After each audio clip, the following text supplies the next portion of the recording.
देवभूमि के इस खास कार्यक्रम में आपका स्वागत है। मैं हूं आपके साथ गीतू चौहान। बुलेटिन की शुरुआत करते हैं। सीएम धामी की अध्यक्षता में कैबिनेट बैठक। 3 फरवरी को राज्य सचिवालय में होगी बैठक। उत्तराखंड में समान नागरिक संहिता जल्द। 2 फरवरी को पेश होगा ड्राफ्ट बिल। बैठक में ड्राफ्ट रिपोर्ट पर होगी चर्चा। सरकार विधानसभा में 6 फरवरी को करेगी पेश। तो 3 फरवरी को राज्य सचिवालय में बैठक। उत्तराखंड में समान नागरिक संहिता जल्द लागू हो सकती है। 2 फरवरी को ड्राफ्ट बिल पेश होगा। ये बड़ी खबर उत्तराखंड से। बैठक में ड्राफ्ट रिपोर्ट पर चर्चा की जाएगी।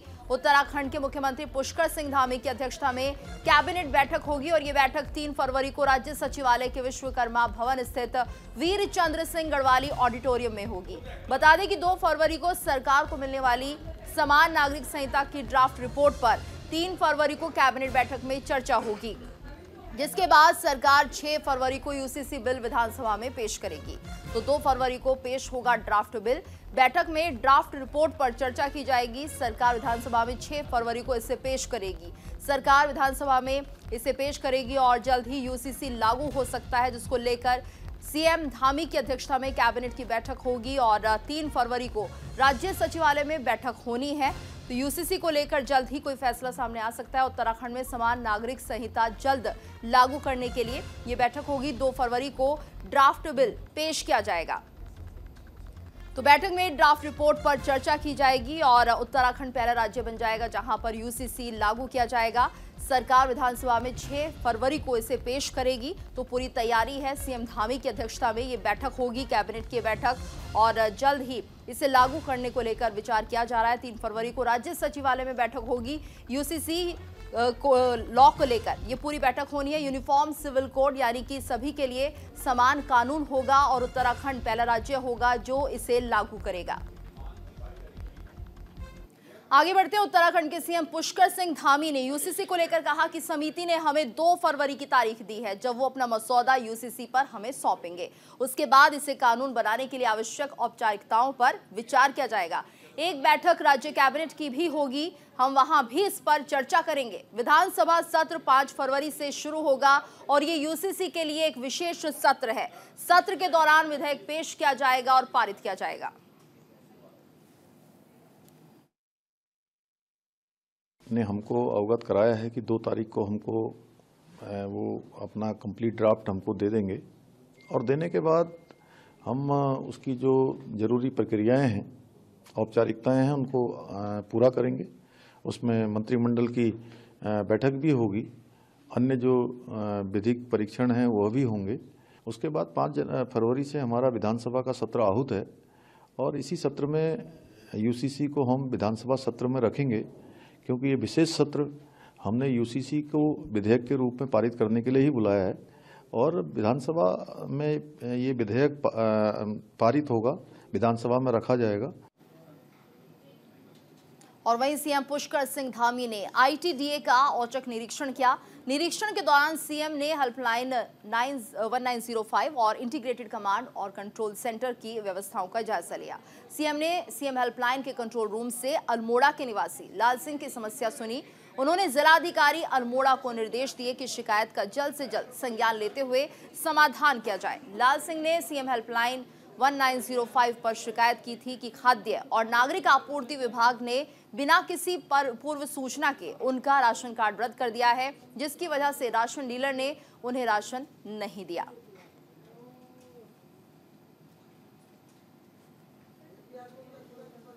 और वहीं लोकसभा चुनावों को लेकर बीजेपी ने 1 दिवसीय प्रदेश मीडिया कार्यशाला का आयोजन किया, जिसमें सीएम पुष्कर सिंह धामी, बीजेपी के राष्ट्रीय मीडिया प्रभारी अनिल बलूनी, प्रदेश अध्यक्ष महेंद्र भट्ट समेत कई वरिष्ठ नेताओं ने शिरकत की। सीएम धामी ने वर्कशॉप को संबोधित करते हुए कहा कि मीडिया की भूमिका हमेशा सरकार और जनता के बीच एक सेतु की रही है। लोगों को क्या जानकारी चाहिए और हमें कौन सी जानकारी देनी है, मीडिया से जुड़े प्रतिनिधि इस बात को बेहतर समझते हैं।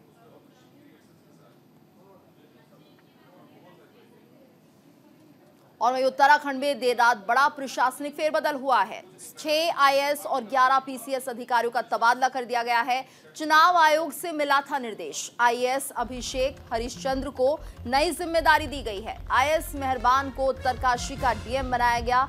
सुश्री रवनीत को अपर सचिव पशुपालन की जिम्मेदारी दी गई है। वहीं आईएएस विशाल को टिहरी गढ़वाल का सीडीओ बनाया गया है।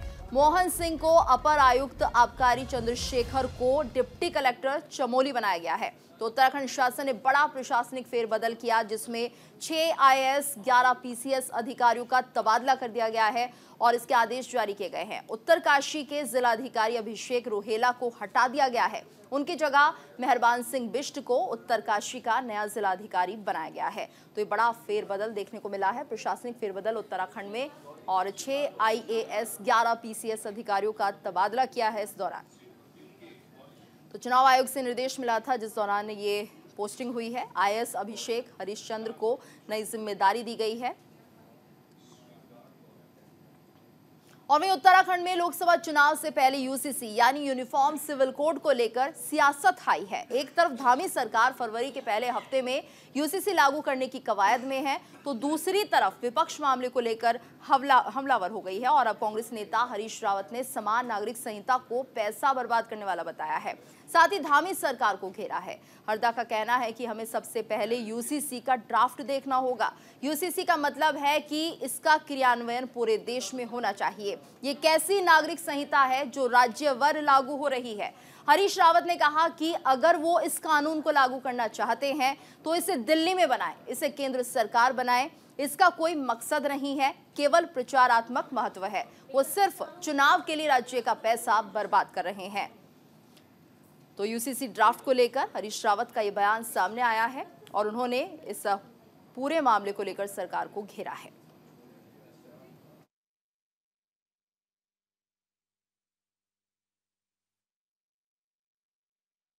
पहले तो ड्राफ्ट क्या है देखना पड़ेगा, इन्होंने तो अभी जारी किया ही नहीं है। फिर दूसरी बात यह है, यूनिफॉर्म सिविल कोड का मतलब है कि जो सारे देश में लागू हो। ये कोई टुकड़े टुकड़ा का नहीं है, ये कोई कोड है। ये कोड नहीं है कि अलग अलग आदमी का जो है, हरीश रावत का एक कोड, धामी का दूसरा कोड, तीसरे के कुछ और साइज का कोड। तो ये कैसा यूनिफॉर्म सिविल कोड है जो एक राज्य वाइज बन रहा है? ये जिसको हम पारित करेंगे विधानसभा में, वो हमारी विधानसभा की सीमाओं से बाहर लागू ही नहीं होगा। तो उसका क्या अर्थ है? पहले तो ड्राफ्ट क्या है देखना पड़ेगा।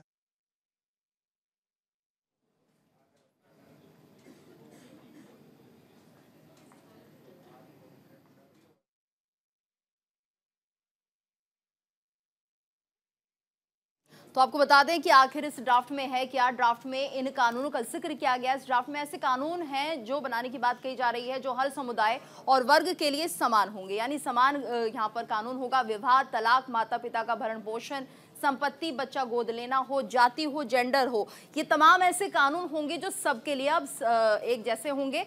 संपत्ति में महिलाओं का अधिकार से संबंधित मामलों में सभी धर्मों पर एक समान कानून लागू होगा। तो इसमें कोई धर्म का आधार नहीं होगा, सबके लिए कानून होगा। लिव इन रिलेशनशिप में अगर कोई रहता है तो उसे भी रजिस्ट्रेशन कराना होगा। तो ये तमाम कानून रहेंगे। इन कानूनों का जिक्र किया गया है इस ड्राफ्ट में। तो ये इस ड्राफ्ट में ऐसे कानून को बनाने की बात है जो हर समुदाय और वर्ग के लिए समान होंगे। इसमें कोई भेद नहीं किया जाएगा, ना तो धर्म के आधार पर कोई कानून होगा, यानी हर नागरिक को ये कानून मानने होंगे। वहीं उत्तराखंड में बदला मौसम का मिजाज। पहाड़ों में हो रही है भारी बर्फबारी। गंगोत्री और यमुनोत्री में बर्फबारी हुई है। हर्षिल घाटी में बर्फबारी का नजारा दिखा। बारिश, ओलावृष्टि का ऑरेंज अलर्ट जारी किया गया है। मौसम विभाग ने ये जानकारी दी है। उत्तराखंड में मौसम बदलता हुआ दिख रहा है। उत्तरकाशी की हर्षिल घाटी के साथ ही गंगोत्री और यमुनोत्री धाम सहित आसपास बर्फबारी हुई है। तो बड़कोट तहसील क्षेत्र में बारिश। राजधानी देहरादून समेत पहाड़ों की रानी मसूरी, धनौल्टी और कैंपटी में भी हल्की धूप है, लेकिन ठंडी हवाएं चलने से तापमान में गिरावट दर्ज की गई। उधर चक्राता की बात करें तो यहां पर लोखंडी में सीजन की पहली बर्फबारी हुई है। बर्फबारी से बागवानों ने भी राहत की सांस ली। अब बर्फबारी के चलते पर्यटकों के उमड़ने की भी उम्मीद है।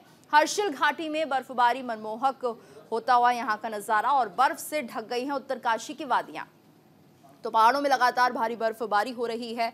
हालांकि पर्यटन के लिहाज से ये बहुत खुशनुमा समा है, लेकिन लोगों के लिए परेशानी का सबब भी बना हुआ है, क्योंकि यहाँ पर एक तरह से यातायात पूरी तरह से बाधित हो रहा है। घरों के ऊपर बर्फ की सफ़ेद चादर दिख रही है, लेकिन पर्यटन को ऐसे मौसम में बढ़ावा मिलता हुआ दिखता है। लोग ऐसी बर्फबारी का लुत्फ उठाने के लिए यहाँ पर पहुँचते हैं। गंगोत्री और यमुनोत्री की तस्वीरें आप देख रहे हैं, जहाँ पर जमकर बर्फबारी हुई है।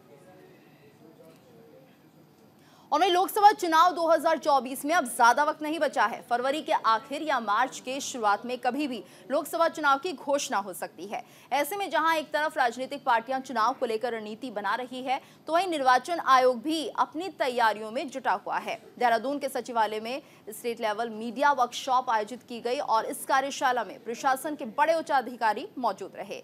राज्य के मुख्य निर्वाचन अधिकारी डॉक्टर वी षणमुगम की अध्यक्षता में वर्कशॉप का आयोजन किया गया। वर्कशॉप में प्रिंट, इलेक्ट्रॉनिक और सोशल मीडिया को लेकर चर्चा की गई। चुनाव के दौरान पेड न्यूज को रोकने के साथ ही उस पर नजर रखने पर भी चर्चा की गई है। वहीं मुख्य निर्वाचन अधिकारी डॉक्टर वी षणमुगम ने बताया कि चुनाव के दौरान पास जारी करने, मतदाताओं को जागरूक करने के लिए मीडिया की भूमिका अहम है।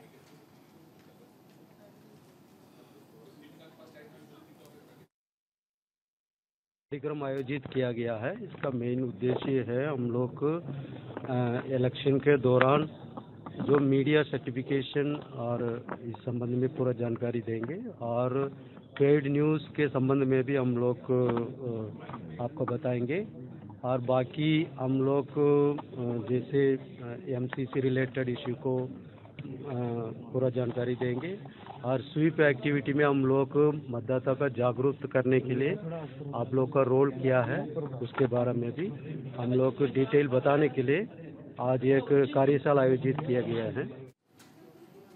और वे उत्तराखंड के अलग राज्य बनने के बाद राधा रतूड़ी राज्य के सर्वोच्च प्रशासनिक पद पर आसीन होने वाली पहली महिला आईएएस अधिकारी होंगी। राधा रतूड़ी वर्तमान मुख्य सचिव डॉक्टर एसएस संधू की सेवानिवृत्ति पर बुधवार दोपहर के बाद पदभार ग्रहण करेंगे। 1988 बैच की आईएएस रतूड़ी इस नियुक्ति से पहले अपर मुख्य सचिव मुख्यमंत्री का दायित्व देख रही थी। असल में सरकार ने अपने इस कदम के जरिए महिला सशक्तिकरण का संदेश भी दिया है, क्योंकि वरिष्ठता में सबसे ऊपर इस समय अपर मुख्य सचिव राधा रतूड़ी ही होंगी। और आपको बता दें कि राधा रतूड़ी का एक लंबा सफर रहा है। 36 सालों तक उन्होंने कई पदों पर काम किया है। 1988 बैच की आईएएस हैं राधा रतूड़ी। और आपको बता दें कि उत्तराखंड राज्य बनने के बाद सर्वोच्च प्रशासनिक पद पर आसीन होने वाली पहली महिला आईएएस अधिकारी हैं राधा रतूड़ी। 1988 बैच की आईएएस अधिकारी हैं राधा, और राधा रतूड़ी ने पत्रकारिता से ही अपने करियर की शुरुआत की थी। तो उत्तराखंड राज्य बनने के बाद सर्वोच्च प्रशासनिक पद पर आसीन होने वाली पहली आईएएस अधिकारी हैं। 1988 बैच की आईएएस अधिकारी हैं राधा रतूड़ी, और पत्रकारिता से उन्होंने अपने करियर की शुरुआत की थी। आईएएस में चयन के बाद राधा रतूड़ी ने देश के 4 राज्यों में अपनी सेवाएं दी, और उन्होंने 36 वर्ष के कार्यकाल में कई अहम पदों पर वो आसीन रही हैं। अपर मुख्य सचिव महिला सशक्तिकरण उत्तराखंड में लगभग 10 साल तक चीफ इलेक्टोरल ऑफिसर का काम उन्होंने संभाला। जिलाधिकारी देहरादून समेत कई पदों पर उन्होंने सेवाएं दी हैं। एसडीआरएफ उत्तराखंड पुलिस के जवान राजेंद्र नाथ ने दक्षिण अमेरिका की सबसे ऊंची चोटी पर भारतीय ध्वज लहराया है। एसडीआरएफ के आरक्षी राजेंद्र सिंह नाथ ने 29 जनवरी को सुबह 11:30 बजे दक्षिण अमेरिका महाद्वीप के अर्जेंटीना में स्थित सबसे ऊंची चोटी माउंट एकागुआ में 6,961 मीटर को सफलतापूर्वक फतेह कर देश और उत्तराखंड पुलिस का नाम रोशन किया है। उत्तराखंड एसडीआरएफ की पुलिस महानिरीक्षक रिदिम अग्रवाल ने राजेंद्र नाथ को सफल आरोहण के लिए शुभकामनाएं देते हुए कहा कि इन पर्वतारोहण अभियानों से प्राप्त अनुभव हाई ऑल्टीट्यूड एरिया में एसडीआरएफ की कार्यदक्षता और निपुणता बढ़ाने में अत्यंत सहायक होगा।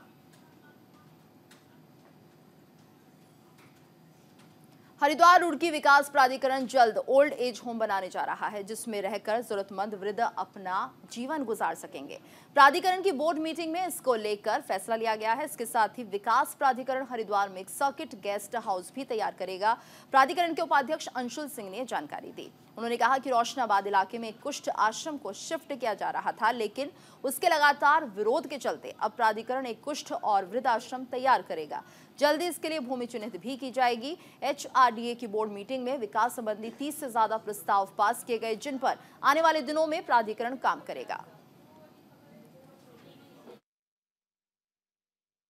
सबसे इम्पोर्टेंट ये था बोर्ड बैठक में हमारा जो ओल्ड एज होम था वो प्राधिकरण द्वारा एक बनाया जाएगा। जो वृद्ध लोग रहते हैं जिनकी एज ज़्यादा रहती है उनके लिए प्राधिकरण द्वारा बनाया जाएगा। दूसरा, एक सर ने ये भी स्वीकृति दी है कि एक सर्किट हाउस के रूप में HRDA का गेस्ट हाउस डेवलप किया जाएगा। साथ ही साथ सर ने यही बोला, एक ऑप्शन दिया जाएगा 2 BHK वाले फ्लैट्स में 3 BHK जो कन्वर्ट करें, यदि 2 BHK में चाहता है तो 2 BHK में, नहीं तो 3 BHK में वो ले सकता है। तो बाय एंड लार्ज तो जो योजनाएं थी वो सर स्थापना निधि में तो हमारे कमिश्नर साहब द्वारा स्वीकृत करी जा। देहरादून में भारतीय किसान यूनियन ने प्रेस कॉन्फ्रेंस का आयोजन किया, जहां यूनियन के राष्ट्रीय प्रवक्ता ने किसानों ने सब्जी मंडी के आड़तियों पर बकाये पर बात की। उन्होंने कहा कि किसानों का बहुत टाइम से करोड़ों रुपए का सब्जी मंडी के आड़तियों पर बकाया है जो नहीं मिल रहा है। वहीं भारतीय विकास किसान यूनियन वेलफेयर फाउंडेशन ने फैसला लिया है, सब्जी मंडी आड़ती अगर 5 तारीख तक पैसा नहीं देते तो प्रदेश के सभी किसान मिलकर 6 फरवरी से सब्जी मंडी देहरादून गेट पर तालाबंदी कर देंगे, जिसका जिम्मेदार शासन प्रशासन होगा। इसमें सभी मंडी सचिव भी सम्मिलित होंगे। अगर उनकी मांगे पूरी नहीं होती है तो हम इन सब के खिलाफ धरना प्रदर्शन और तालाबंदी करने से भी पीछे नहीं हटेंगे। लगाम रखिए, पैसा चाहिए इनको तो सब जगह, बगैर पैसे कोई काम ही नहीं है। अब जो पैसा दे दे उसका काम हो जाए, 8 दिन पैसा दे दिया तो उसका काम हो गया, किसान अपना बैठे रहो। तो देखो जिनके दर्द हो रहा है वो आ रहे हैं। अब कई लोग ऐसे हैं कि भाई 300-400 किलोमीटर दूर से आदमी कैसे आएगा। सरकार जो है कहती है जी 80% जो है भारत सरकार जो है किसानों पर डिपेंड है। हिंदुस्तान के अंदर 80% किसान है, किसानों पर जो है कृषि पर यहाँ की अर्थव्यवस्था रुकी हुई है। और हमारे जो किसानों की स्थिति है, हमको सुबह जो है शौच के लिए, फ्रेश होने के लिए भी जो है व्यवस्था नहीं मिलती। अंदर आड़ती काटता है, बाहर होटल वाले काटते हैं। तो हमारी ये परेशानी है। हमारे बगल में हिमाचल लगा हुआ, हिमाचल में कहीं भी किसी भी बाजार में कोई कमीशन नहीं है। ऋषिकेश घूमने आया एक विदेशी क्षेत्र को निहारने के लिए एक पेड़ पर चढ़ गया, लेकिन नीचे उतरने का साहस नहीं जुटा पाया। सूचना पाकर तपोवन चौकी पुलिस ने मौके पर पहुंचकर SDRF को सूचित किया। SDRF की टीम ने घटनास्थल पर पहुंचकर रोप से रैपलिंग कर पेड़ पर चढ़े विदेशी तक पहुंच बनाई, जिसके बाद विदेशी को सुरक्षित तरीके से रोप से अटैच कर नीचे उतारा गया।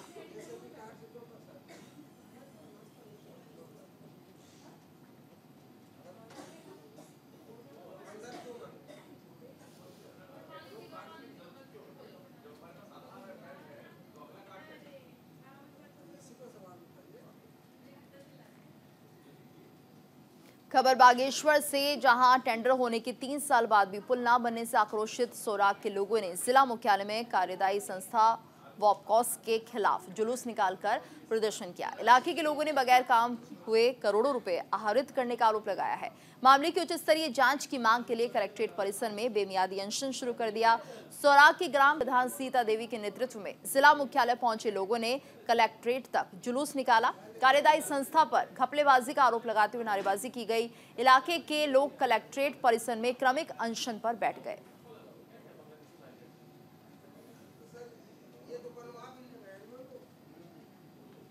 देहरादून स्थित तुनवाला में एक घर के पास खेत में लगे मोबाइल टावर में अचानक आग लग गई। हादसे के कारण का पता नहीं लग पाया है। आग की लपटें देख यहां अफरा तफरी मच गई। सूचना मिलते ही मौके पर पहुंची दमकल की गाड़ियों ने आग पर काबू पाया।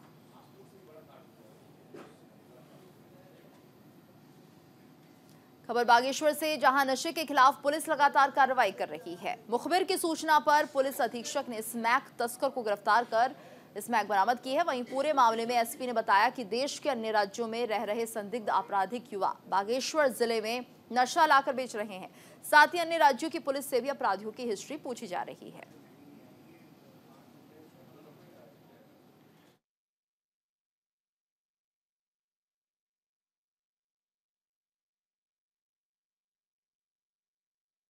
आमतौर पर तो शांति और नशे का कोई प्रादुर्भाव नहीं है, पर जो बाहर जिस व्यक्ति को भी बाहर के प्रदेश का एक्सपोजर मिल जाता है तो उसके द्वारा ही ये एक्टिविटी की जाती है। जो अभियुक्त हमें मिला है ये ऑलरेडी आपराधिक प्रवृत्ति में मुंबई पुलिस से जेल में था और जो उसकी कोर्ट रिलेटेड एक्सपेंस है उसको कहीं ना कहीं से कवर अप करने के लिए उसने उत्तरायणी के दौरान वो अपने घर आया और उसने आते आते हल्द्वानी से एक दुकान से स्मैक खरीद के यहाँ बेचना शुरू की थी।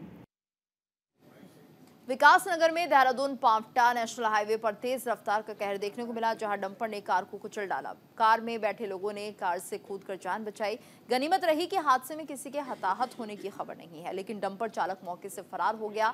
हादसे की जानकारी मिलते ही मौके पर पुलिस पहुंची और पुलिस ने हादसे का संज्ञान लिया और फिलहाल पुलिस इस पूरे मामले की जांच में जुट गई है।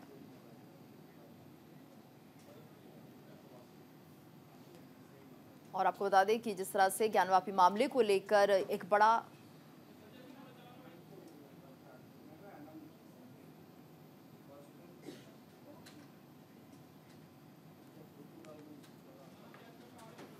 तो देहरादून के कांग्रेस मुख्यालय में राष्ट्रपिता महात्मा गांधी की पुण्यतिथि के अवसर पर यूथ कांग्रेस के द्वारा कुछ युवाओं को ज्वाइनिंग कराई गई। इस अवसर पर यूथ कांग्रेस के प्रदेश प्रवक्ता नवीन रमोला ने कहा, आगे भी युवा कांग्रेस पार्टी को बढ़ाने का काम करेंगे। उत्तराखंड सरकार की जितनी भी नीतियां हैं वो युवा विरोधी हैं। वहीं नवीन रमोला ने कहा कि युवाओं को जोड़ने से आने वाले लोकसभा चुनाव में इसका फायदा कांग्रेस पार्टी को मिलेगा। आगे भी कांग्रेस पार्टी बीजेपी सरकार की दमनकारी नीतियों के खिलाफ लड़ेगी।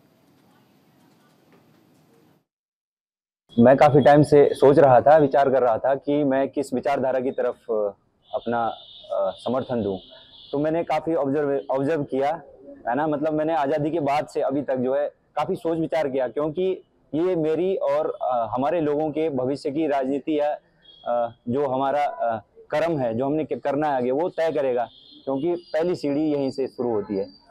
तो मुझे अच्छा लगा कि जो कांग्रेस की विचारधारा है वो देश के लोकतंत्र के साथ है, ठीक है। तो आज जो देख रहे हैं हम कि लोकतंत्र से हटकर लोग एक विचारधारा की तरफ आगे बढ़ रहे हैं, जो कि सोचनीय विषय है।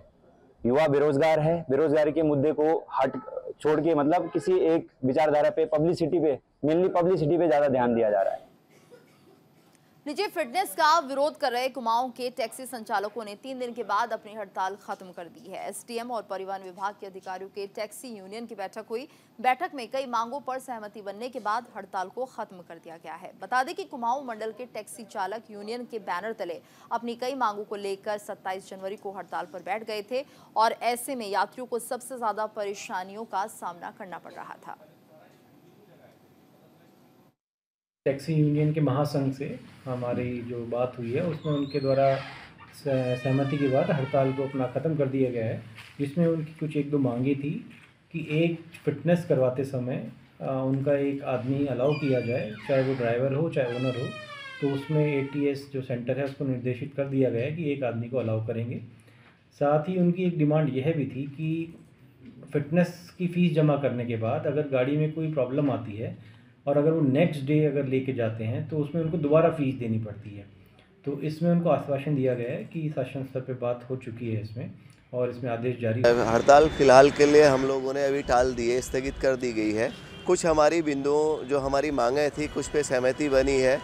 जो अभी परिवहन विभाग के अधिकारी हमारे साथ थे, हमारे SDM साहब हमारे साथ थे और ऑटोमेटेड फिटनेस सेंटर के जो मैनेजर थे वो भी उस मीटिंग में उपस्थित थे, जिनके साथ हमारी वार्तालाप हुई। उसमें से जो हमारी कुछ मांगें थी उनके ऊपर हमारी सहमति बनी है। अगर वो उसी सहमति पे आगे कार्य सुचारू रूप से चले तो अच्छी बात है, अन्यथा अगर हमारी जो बिंदु जो हमने उनसे वार्तालाप हुई थी अगर उन पर सहमति नहीं बनती है भविष्य में तो फिर हमारा आंदोलन पुनः जारी हो सकता है। और इसी के साथ इस बुलेटिन में फिलहाल इतना ही। रुकेंगे एक ब्रेक के लिए, ब्रेक के बाद खबरें जारी हैं।